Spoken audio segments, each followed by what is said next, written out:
You ask Tiger to solve. This deals with linear equations with one unknown. The final result is w equals 19. Let's solve it step by step. Simplify the expression. Expand the parentheses. Simplify the arithmetic. Swap sides.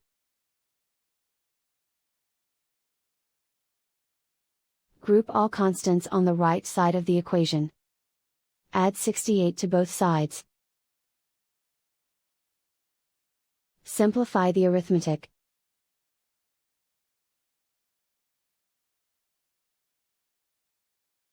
Isolate the w.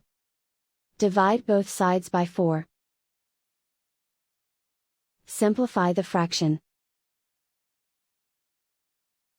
Find the greatest common factor of the numerator and denominator.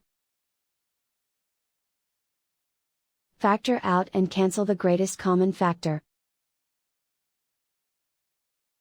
And so the final result is w equals 19.